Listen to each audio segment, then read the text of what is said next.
और मैं हूं आपका होस्ट और दोस्त सुभाष चंद्र झा, कैमरा की आंखों के सामने से, और कैमरे के पीछे से मेरे सहयोगी अनिल दुफारे हैं। और इस टाइम जैसा कि आप मेरे पीछे देख रहे हैं, खड़े हैं हम लद्दाख भवन के सामने और देखेंगे ये सजाद भाई कारगिल डेमोक्रेटिक अलायंस के पार्ट को जो है लीड करते हैं। और यदि किसी लेह एपेक्स बॉडी के किसी सदस्य से हमारी मुलाकात यदि हो पाई तो हम उनसे भी बात करने का प्रयास करेंगे।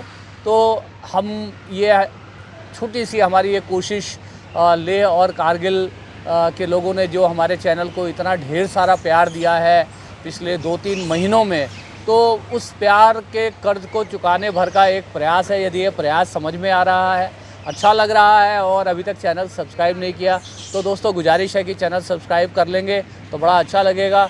और लगा कि हमने जो बातचीत करी उस बातचीत के ऊपर आपको भी कुछ कमेंट लिख देना चाहिए, तो कमेंट बॉक्स में लिख भी दीजिएगा।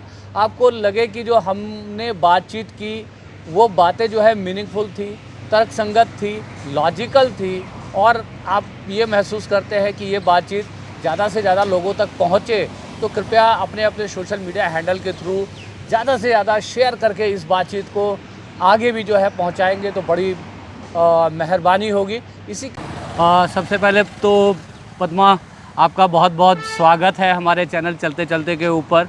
और दोस्तों मैं बताना चाहता हूं कि मैं इस वक्त खड़ा हूं लद्दाख भवन के सामने पद्मा स्टैंजिन के साथ, जो कि लेह एपेक्स बॉडी के एक सदस्य हैं और उन 7 लोगों में से हैं जो कल के डिस्कशन में जो है शामिल थे। पद्मा युवा है और कल जो पहला ब्रेक थ्रू हुआ है वो युवाओं के मसले पर ही हुआ है।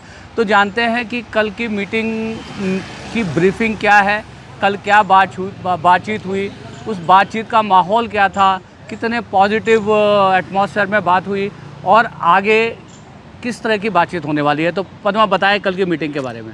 बिल्कुल, पहले तो आप चलते चलते यूट्यूब चैनल का मैं धन्यवाद कहता हूँ आप दोनों को कि आपने मुझे बुलाया। और कल का मीटिंग जो था वो 5 बजे हमारा नित्यानंद राय जी के अध्यक्ष में हुआ था। जी। तो उसमें हमारा जो लेह एपेक्स बॉडी और कारगिल डेमोक्रेटिक अलायंस के जो 4 पॉइंट एजेंडा था उसको लेके हम वहाँ पे गए थे।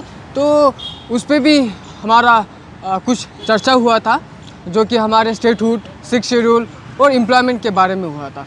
तो हमारा यहाँ पे ये तय किया था कि जब तक हमारे जो सरकार है वो जब तक इन तीनों मुद्दों पे जब तक वो सहमति नहीं दिखाएंगे तब तक हम डिटेल में डिस्कशन नहीं करेंगे। हमने ऐसा उनसे कहा था। तो उन्होंने सीधे तौर पे यही कहा कि हम बिल्कुल तैयार हैं लद्दाख के जो भी इश्यूज़ हैं उसको डिस्कस करने के लिए। और आने वाले जनवरी 15 को जो है स्टेटहुड, 6 शेड्यूल और बाकी गेजेटेड बी लेवल के पोस्ट जो रिक्रूट होना है उन सभी चीज़ों पे जो है वो बातचीत करेंगे। तो कल के मीटिंग में ज़्यादातर एम्प्लॉयमेंट में हुआ था, लेकिन ये नहीं है कि हमने दोनों जो स्टेटहुड और 6 शेड्यूल का जो डिमांड था उसको छोड़ा हुआ है। उसके लिए हमें थोड़ा सा उनको टाइम दिया है क्योंकि उन्होंने मांगा भी था। तो फिलहाल जो हो सकता है वो उन्होंने डिस्कस किया, जो कि हमारा रिक्रूटमेंट था गेजेटेड पोस्ट का, एक भी रिक्रूटमेंट नहीं हुआ था 5 साल में। तो उन्होंने ग्रुप ए लेवल का पोस्ट जो है उन्होंने यूपीएससी करवाएंगे और 95 रिजर्वेशन के साथ करेंगे। 95% रिजर्वेशन का मतलब कि जो वहाँ पे लद्दाख में जो भी पोस्टिंग जो भी पोस्टिंग होगी उसमें 95% जो है वहाँ के लोगों को रिजर्वेशन बिल्कुल जो है। तो ये एक बहुत बड़ी कामयाबी के तौर पर देखी जा सकती है, क्योंकि सबसे युवाओं में एक बहुत बड़ा मसला है एम्प्लॉयमेंट, क्योंकि एम्प्लॉयमेंट ना होने की कंडीशन में युवाओं का भटकने का जो है डर रहता है। और जिस तरह से आप देख रहे हैं कि डिप्रेशन में बच्चे आ करके नशे की ओर कहीं पर जो है अग्रसर हो जाते हैं। बिल्कुल जी, मैं ये कहना चाहता हूँ कि ये जो यूपीएससी जो रिक्रूटमेंट करेंगे जल्दी से गेजेटेड ए ग्रुप का, तो वो एक टेम्परेरी सॉल्यूशन है। जो हमारे युवाओं का जो डिमांड्स था वो सेपरेट पब्लिक सर्विस कमीशन का था, काडर का था। और अगर ये दोनों जब तक लेजिस्लेचर नहीं होगा तब तक नहीं हो पाएंगे। तो तब तक हमारा डिमांड ये था कि JKPSC जो हमारा Jammu and Kashmir public service commission उनके साथ रखा जाए। तो इन चीज़ों को भी हमने उठाया है।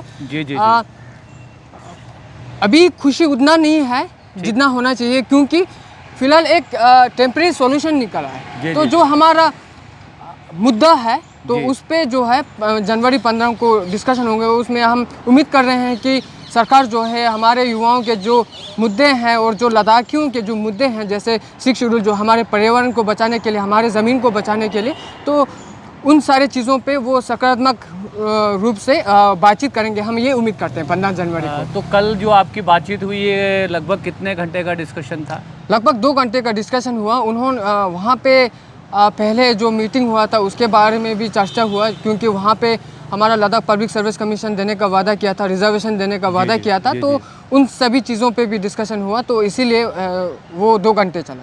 बातचीत का माहौल कितना अभी लगता है कि सरकार किसी चीज़ पे नज़र रख रहे हैं कि जैसे हमारे जो वहाँ पे लद्दाख में जो है लोग जो पीसफुल प्रोटेस्ट कर रहे हैं, यहाँ पे पद यात्रा चल रहा है, भूख हड़ताल चल रहा है, तो उन सारे चीज़ों को देखते हुए सरकार कुछ चीज़ों पे काम चल रहा है।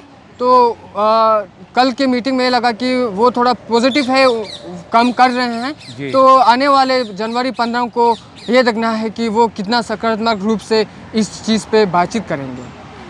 ओवरऑल जो है मीटिंग का माहौल काफ़ी आपको पॉजिटिव लगा और आप मतलब पूरी तरह से होपफुल है, आशावान है कि 15 जनवरी को बाकी जो मतलब टोटल 4 मुद्दे जैसा कि लद्दाख के हैं, जैसे फुल स्टेटहुड, 2 जो है लोकसभा की सीट और पब्लिक सर्विस कमीशन का जो है गठन, और जो है आपका चौथा 6 शेड्यूल। हाँ, ठीक है। तो उसमें से हम ये कह सकते हैं कि पार्शली जो यूथ का जो एम्प्लॉयमेंट का जो मुद्दा है उसको गवर्नमेंट ने एड्रेस किया।